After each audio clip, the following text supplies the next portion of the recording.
ಇತ್ತೀಚಿನ ಸಂಚಿಕೆಗಳನ್ನು ಜಾಹೀರಾತಿನ ಕಿರಿಕಿರಿ ಇಲ್ಲದೆ ನೋಡಿ.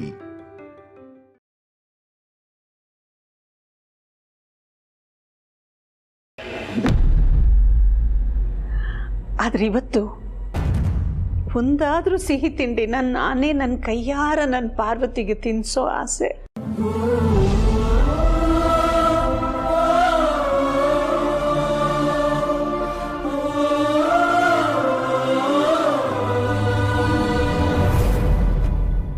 ತಿನ್ನಿಸ್ಲಮ್ಮ.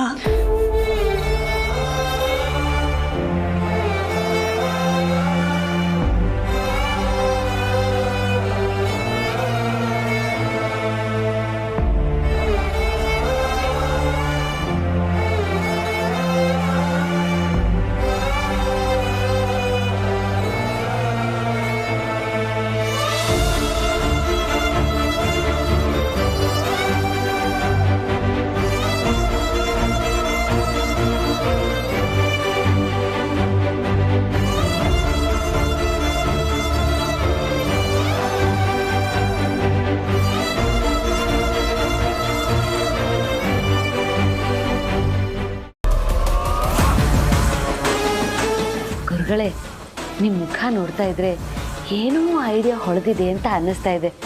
ಅದೇನು ಅಂತ ಹೇಳ್ಬಿಡಿ ಗುರುಗಳೇ. ಇದೊಂದು ಅವಕಾಶ ಕೊಡಿ, ನಾನೇನು ಅಂತ ಪ್ರೂವ್ ಮಾಡ್ತೀನಿ. ಹೌದಾ? ಹಾಗಾದರೆ ಕೊನೆಯದಾಗಿ ಒಂದು ಅವಕಾಶನ ಕೊಡ್ತೀನಿ. ಏನಾದರೂ ಎಡವಟ್ಟು ಮಾಡ್ದೆಯೋ? ಇಲ್ಲ ಇಲ್ಲ, ಖಂಡಿತ ಇಲ್ಲ ಗುರುಗಳೇ. ನೀವು ಮುಂದೆ ಹೋಗ್ತಾ ಇದ್ರೆ ನಾನು ಹಿಂದೆ ಬರ್ತಾ ಇರ್ತೀನಿ. ಅದೇನು ಅಂತ ಹೇಳಿ ಗುರುಗಳೇ.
ಯಜಮಾನ್ರೆ, ಈ ರೂಮ್ ನೋಡ್ತಿದ್ರೆ ನಿಮ್ಗೆ ಏನ್ ಅನ್ಸುತ್ತೆ ಹೇಳಿ? ಈ ರೂಮಲ್ಲಿ ಏನೂ ಬದಲಾಗಿಲ್ಲ. ನಾವು ಹೋಗುವಾಗ ಹೇಗಿತ್ತೋ ಹಾಗೆ ಇದೆ ಅಂತ ಅನ್ನಿಸ್ತಾ ಇದೆ. ಈ ಮನೆಯಲ್ಲೂ ನಮ್ಮ ಸ್ಥಾನ ಏನೂ ಬದಲಾಗಿಲ್ವೇನೋ ಅನ್ನೋ ಫೀಲ್ ಕೊಡ್ತಾ ಇದೆ. ಸ್ವಲ್ಪ ಹೊತ್ತಿನ ಹಿಂದಿನವರೆಗೂ ನಾವಿಬ್ರು ಇದೇ ರೂಮಲ್ಲಿದ್ವೇನೋ ಅಂತ ಅನ್ನಿಸ್ತಾ ಇದೆ. ನನಗೂ ಅದೇ ಭಾವನೆ ಬರ್ತಿದೆ ಯಜಮಾನ್ರೆ.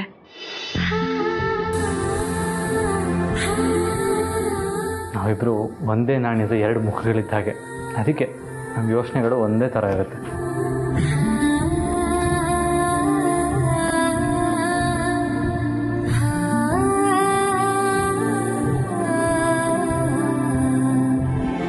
ನಮ್ಮ ವನವಾಸ ಇವತ್ತಿಗೆ ಮುಗೀತು ಅನ್ಸುತ್ತೆ ಅಲ್ವಾ ಪಾರು? ನನಗೂ ಹಾಗೆ ಅನ್ನಿಸ್ತಾ ಇದೆ ಯಜಮಾನ್ರೆ. ನನ್ನಿಂದ ಇದನ್ನೆಲ್ಲ ನಂಬೋದಿಕ್ಕೆ ಆಗ್ತಾ ಇಲ್ಲ. ಇವತ್ತು ಬೆಳಗ್ಗೆವರೆಗೂ ನಮ್ಮ ಜೀವನ ಈ ರೀತಿ ಒಂದು ಸುಂದರವಾದ ತಿರುವು ತಗೊಳುತ್ತೆ ಅಂತ ನನಗೆ ಕಲ್ಪನೆಯಲ್ಲೂ ಇರಲಿಲ್ಲ. ಯಾವಾಗಲೂ ಯಾವುದೋ ಒಂದು ಭಯ, ಆತಂಕ ನನ್ನ ಮನಸ್ಸನ್ನು ಆವರಿಸಿತ್ತು. ಆದರೆ ಇವಾಗ ನೋಡಿ, ನಮ್ಮ ಮಗು ತುಂಬ ಅದೃಷ್ಟ ಮಾಡಿದೆ ಈ ಮನೇಲಿ ಹುಟ್ಟೋದಕ್ಕೆ. ಈ ಮಗು ನಮಗೂ ಅದೃಷ್ಟ. ಯಾಕೆ ಅಂದರೆ ನಾವು ಕಳ್ಕೊಂಡಿದ್ದ ಬಾಂಧವ್ಯ, ನಂಬಿಕೆ ಎಲ್ಲ ವಾಪಸ್ ಸಿಕ್ಕಿದೆ. ಈ ಜೀವಕ್ಕೆ ಇನ್ನೇನು ಬೇಕು ಯಜಮಾನ್ರೆ? ಅತ್ಯಮ್ಮ, ಮಾವ, ನೀವು, ಗಣಿ, ಜನನಿ, ನನ್ನ ಮೈದ್ನ, ಸಾವಿತ್ರಕ್ಕ, ಇವ್ರಿಗೆಲ್ಲರ ಜೊತೆ ನಾನು ಆರಾಮಾಗಿದ್ಬಿಡ್ತೀನಿ. ಇವತ್ತೇ ನನ್ನ ಪ್ರಾಣ ಹೋದ್ರೂ ಚಿಂತೆ. ಪಾರು, ಖುಷಿ ಸಂದರ್ಭದಲ್ಲಿ ಇಂಥ ಮಾತು ಯಾಕೆ ಆಡ್ತಾ ಇದೆಯಾ? ಕ್ಷಮಿಸಿ ಯಜಮಾನ್ರೆ, ಅರ್ಗಿಸ್ಕೊಳಕ್ಕಾಗದೇ ಇರೋಷ್ಟು ಸಂತೋಷನ ದೇವರು ಒಂದೇ ಸಲ ಕೊಟ್ಬಿಟ್ಟ. ಇದನ್ನು ನಾನು ಯಾವತ್ತೂ ಕಳ್ಕೊಳ್ಳೋದಕ್ಕೆ ಇಷ್ಟಪಡಲ್ಲ, ಅದಕ್ಕೆ ಹಾಗಂದೆ.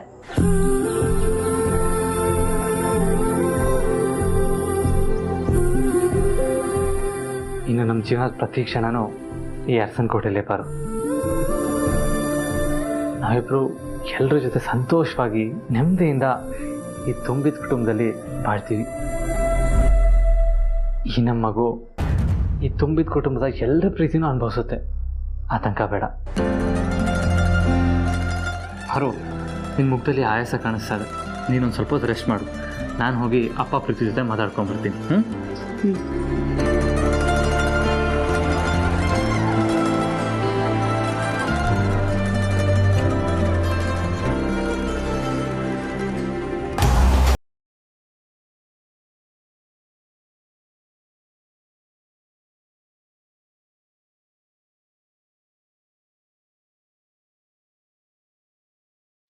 ಎಷ್ಟು ಚೆನ್ನಾಗಿ ಆಟ ಆಡ್ಬಿಟ್ಯಲ್ಲ. ಹಂಗೂ ಹಿಂಗೂ ಮಾಡಿ ನಮ್ಮ ಅರಸನಕೋಟೆಗೆ ಸೇರ್ಕೊಂಡ್ಬಿಟ್ಟೆ. ನಮ್ಮ ಅಳಿಯಂದ್ರು ಮತ್ತೆ ಮೋನಿಕಾ ಅನ್ನೋಳ್ದು ವಿಡಿಯೋ ಮಾಡ್ತಿದ್ದು ರಾಣಾನೇ ಅಂತ ನಿಮ್ಮ ಅತ್ತೆಮ್ಮ ಏನೋ ಅವನನ್ನ ಅರೆಸ್ಟ್ ಮಾಡಿಸ್ಬಿಟ್ರು. ಆದರೆ ನನಗೇನೋ ಈಗಲೂ ನಿಜವಾದ ಅಪರಾಧಿ ನೀನೇ ಏನೋ ಅಂತ ಅನ್ನಿಸ್ತಾ ಇದೆ. ಆ ರಾಣ ಬರೀ ನಿಂದಾಳ ತಾನೆ?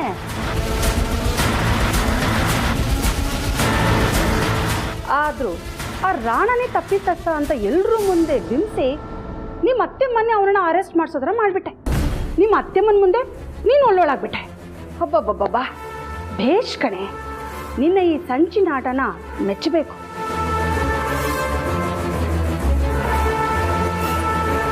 ಇನ್ನೇನು ಅಡ್ಡಿ ನಿನಗೆ? ಇಡೀ ಅರಸನಕೋಟೆಲಿ ನಿಂದೇ ದರ್ಬಾರು. ನಿನಗೇನು ಅಸ್ತಿತ್ವ ಇದೆ ಅಂತ ನಾನು ಕೇಳಿದ್ದೆ. ಆದರೆ ಈಗ ನಮ್ಮ ಜನನಿಗೆ ಯಾವ ಅಸ್ತಿತ್ವನೂ ಇಲ್ವಲ್ಲ ಅಂತ ನನಗೆ ಬೇಜಾರಾಗ್ತಿದೆ.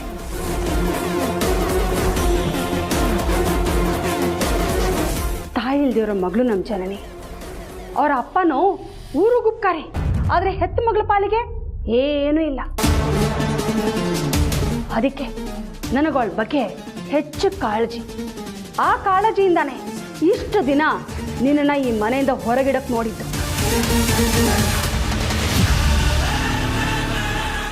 ಆದರೂ ಬಂದು ಸೇರ್ಕೊಂಡ್ಬಿಟ್ಟಿಯಲ್ಲ, ಬುಸ್ ಅಂತ ಹಾವಿನ ಥರ.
ಯಾಕಮ್ಮ ಜನನಿ ಕಣ್ಣೀರು?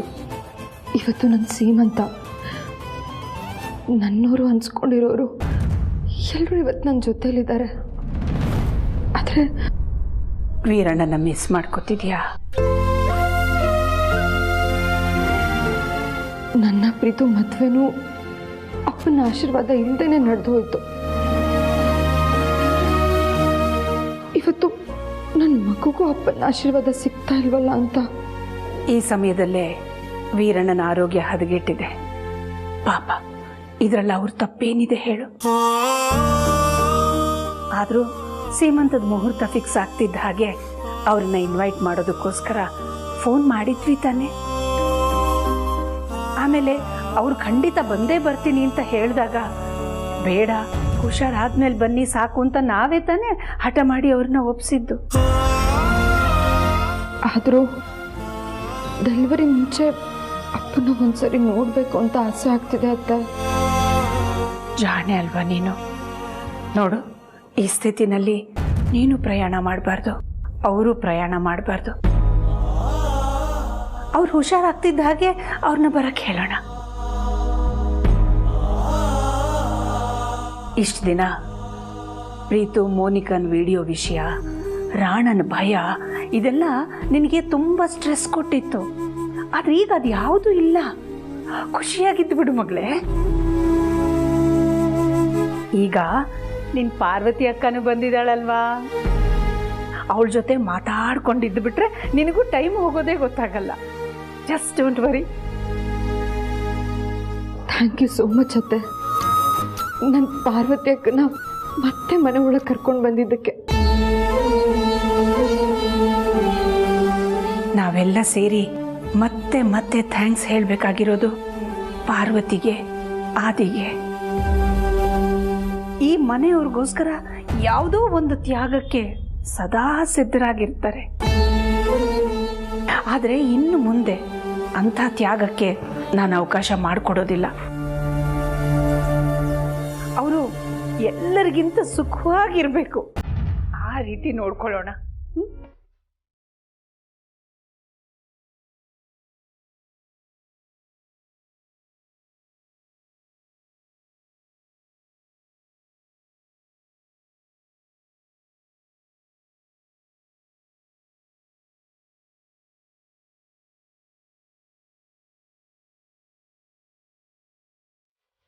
ಅಖಿಲ ಅದಕ್ಕೆ ಸೊಸೆಯಾಗಿ ಈ ಮನೆ ಮುಂದಿನ ಯಜಮಾನಿಯಾಗಿ ಕಾರ್ಬಾರ್ ಮಾಡೋದಕ್ಕೆ ನಿನಗೇನು ಯೋಗ್ಯತೆ ಇದೆ ಅಂತ ನೀನೇ ಹೇಳ್ಬಿಡಮ್ಮ.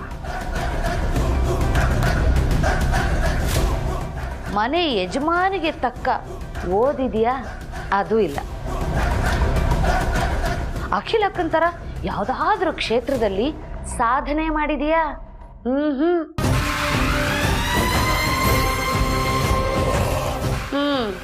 ಸಾಧನೆ ಅನ್ನೋ ಆ 3 ಅಕ್ಷರದ ಅರ್ಥನಾದ್ರೂ ಗೊತ್ತಿದೆಯಾ? ಅರಸನ ಕೋಟೆಗೆ ತಕ್ಕ ಸೊಸೆ ಹೀಗೆ ಇರಬೇಕು ಅಂತ ನಿಮ್ಮ ಅತ್ತೆ ಮಗ ಕನ್ಸು ಕಟ್ಕೊಂಡಿದ್ರಂತೆ. ಆದ್ರೆ ಮನೆಗೆ ಸೊಸೆಯಾಗಿ ಬಂದಿದ್ದು ಮನೆ ಕೆಲಸದೋಳು ಅಂದ್ರೆ ನೀನು.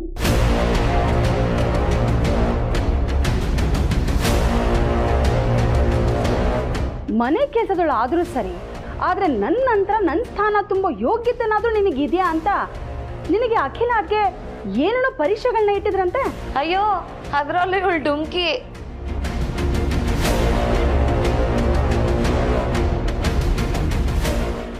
ಈಗಲೂ ಅದೇನು ಯೋಗ್ಯತೆ ಸಂಪಾದನೆ ಮಾಡಿಕೊಂಡು ನೀನು ಇಲ್ಲಿಗೆ ವಾಪಸ್ ಬಂದೆ? ಎಂಥದೂ ಇಲ್ಲ. ನಿನ್ನ ಜನ ಇಷ್ಟು ದಿನ ಆದಿತ್ಯನ ಹೆಂಡತಿ ಅಂತ ಮಾತ್ರ ಗುರ್ತಿಸ್ತಾ ಇದ್ರು. ಆದ್ರೆ ಇನ್ಮೇಲೆ ಅರಸನ ಕೋಟೆ ಸೊಸೆ ಅಂತ ಗುರ್ತಿಸ್ತಾರೆ ಅಷ್ಟೇ.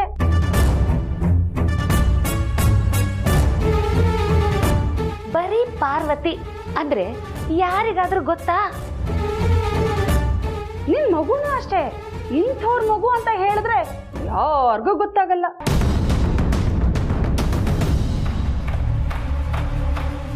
ಅದ್ರ ಗುರುತು ಪರಿಚಯ ಕೂಡ ಅರಸನ ಕೋಟೆ ಅಖಿಲಾಂಡೇಶ್ವರಿನೇ.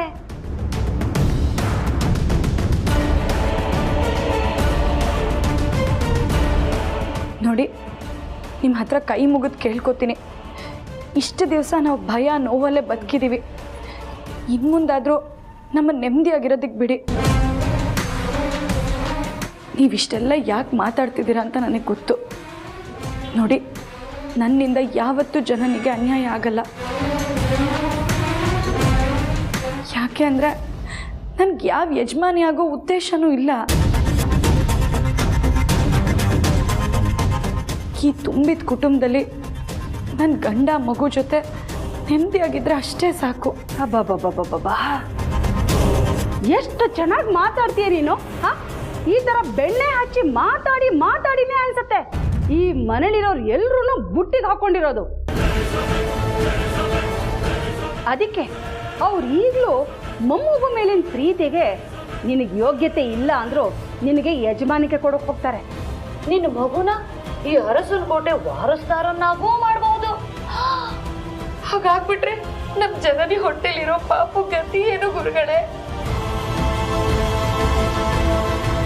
ಇನ್ನು ನನ್ನ ಮಗಳ ಪಾಲಿಗೆ ನೆಮ್ಮದಿನೇ ಇಲ್ಲ.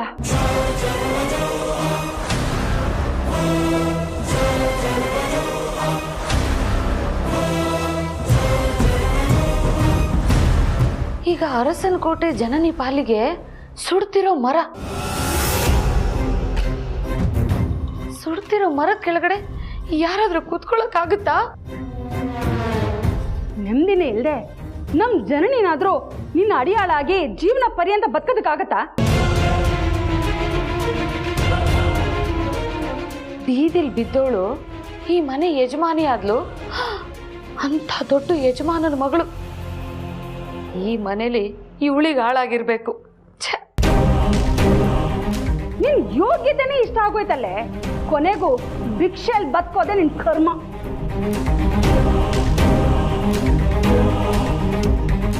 ಈ ಮನೆ ಯಜಮಾನಿಗೆ ನನ್ನ ಮಗಳು ಅಳಿಯನಿಗೆ ಮಂಕು ಬೂದಿ ಎರಚಿ ಇಡೀ ಆಸ್ತಿಗೆ ಮುಂದಿನ ಯಜಮಾನಿ ಆಗಿ ಮೆರಿಬಹುದು ಅಂತ ನೀನ್ ಅಂದ್ಕೊಂಡಿರ್ಬೋದು. ಆದ್ರೆ ನನ್ನ ಹೊಟ್ಟೆ ಉರ್ಸಿ ನೀನ್ ಕೂರೋ ಕುರ್ಚಿ ಕಾಲು ಯಾವತ್ತಿಗೂ ನಿನ್ ಪಾಲಿಗೆ ಗಟ್ಟಿಯಾಗಿರಲ್ಲ. ನೆನ್ಪಿಟ್ಕೋ. ನನ್ನ ಮಗಳ ಏಳ್ಗೆಗೆ ಮುಳ್ಳಾಗಿರೋ ನೀನು ಯಾವತ್ತಿಗೂ ಉದ್ಧಾರ ಆಗ್ಬಾರ್ದು. ಇದು ನನ್ನ ಶಾಪ ಅಂತಾನೆ ಅಂತಾನೆ.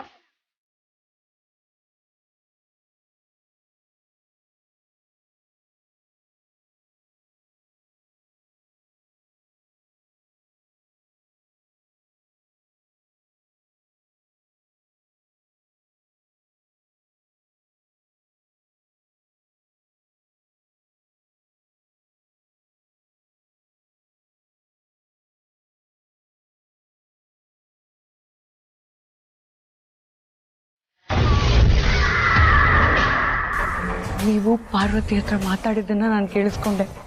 ಅವಳ ಅವಮಾನದಿಂದ ಕಣ್ಣೀರು ಹಾಕ್ತಾ ಇದ್ರೆ ನನಗೆ ಹಾಲು ಕುಡಿದಷ್ಟು ಸಂತೋಷ ಆಯಿತು. ನಾನು ಆಡಿದ ಮಾತಿಂದ ಆ ಪಾರ್ವತಿ ಇನ್ನು ಒಂದು ಕ್ಷಣ ಈ ಮನೇಲಿದ್ರೆ ಕೇಳು, ಅವಳ ಗಂಡನ್ನ ಕರ್ಕೊಂಡು ಇಲ್ಲಿಂದ ಹೋಗ್ತಾ ಇರ್ತಾಳೆ. ಅಂತ ಅಸ್ತ್ರಗಳನ್ನ ಬಿಟ್ಟಿದ್ದೀನಿ. ಪಾರ್ವತಿಗೆ ಮಾತ್ರ ಅಸ್ತ್ರ ಬಿಟ್ಟರೆ ಸಾಕಾಗತ್ತಾ? ಸಾಲದು. ಇವ್ರ ಕತೆ ನಿಮಗಿನ್ನೂ ಗೊತ್ತಿಲ್ಲ.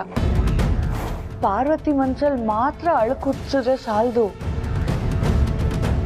ಅಖಿಲ ಮೇಡಮ್ ಅವ್ರ ಮನಸ್ಸಲ್ಲೂ ಅಳಕು ಹುಟ್ಟಿಸ್ಬೇಕು. ಪಾರ್ವತಿ ಮನೆ ಬಿಟ್ಟು ಹೊರಟ್ರು ಆ ಅಖಿಲ ಮೇಡಮ್ ಹೋಗೋದಕ್ಕೆ ಬಿಡಲ್ಲ. ಅದಕ್ಕೆ ನೀವೇ ಯಾವುದಾದ್ರೂ ಬಲವಾದ ಕಾರಣ ಹುಡುಕ್ಬೇಕು. ಕಾರಣನಾ? ಅಯ್ಯೋ ದೇವ್ರೆ, ಈಗ ನಾನು ಇನ್ನೇನಪ್ಪ ಕಾರಣ ಹುಡುಕ್ಲಿ? ಯಾವುದಾದ್ರೂ ಶಾಸ್ತ್ರ ಸಂಪ್ರದಾಯ ಇದೆಯಾ ಅಂತ ಯೋಚನೆ ಮಾಡಿ ನೋಡಿ.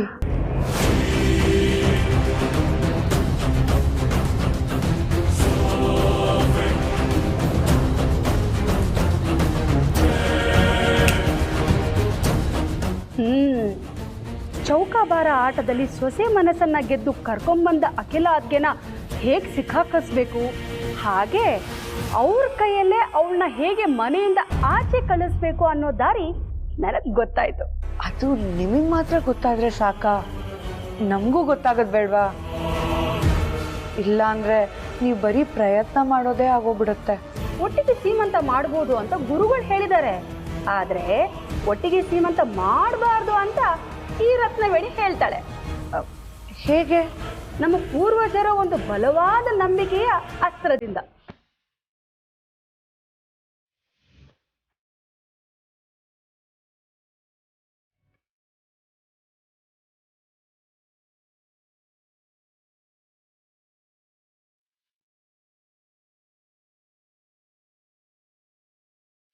ಅಖಿಲ ಅದಕ್ಕೆ ಈಗಿನ ಕಾಲಕ್ಕೆ ತಕ್ಕ ಹಾಗೆ ಬದಲಾಗಿರ್ಬೋದು, ಆದರೆ ಅವರು ಹಳೆ ಕಾಲದ ಆಚಾರ ವಿಚಾರಗಳನ್ನ ತೆಗೆದುಹಾಕೋರಲ್ಲ. ಹಾಗೆ ಈ ನನ್ನ ಉಪಾಯನೂ ತೆಗೆದುಹಾಕಕ್ಕಾಗಲ್ಲ. ಸೂರ್ಯ ಎಷ್ಟೇ ಪ್ರಕಾಶಮಾನವಾಗಿ ಬೆಳಗಿದ್ರೂ ಅವನಿಗೂ ಒಂದಿನ ಗ್ರಹಣ ಹಿಡಿಯುತ್ತೆ. ಹಾಗೆ ಅಖಿಲ ಅದಕ್ಕೆ ಬುದ್ಧಿಗೂ ಮಂಕು ಕವಿದು ಪಾರ್ವತಿನ ಹೇಗಪ್ಪ ಉಪಾಯವಾಗಿ ಮನೆಯಿಂದ ಹೊರಗಡೆ ಕಳಿಸೋದು ಅಂತ ನನ್ನನ್ನೇ ಕೇಳಬೇಕು. ಆ ರೀತಿ ಮಾಡ್ತೀನಿ, ನೋಡ್ತಾ ಇರು.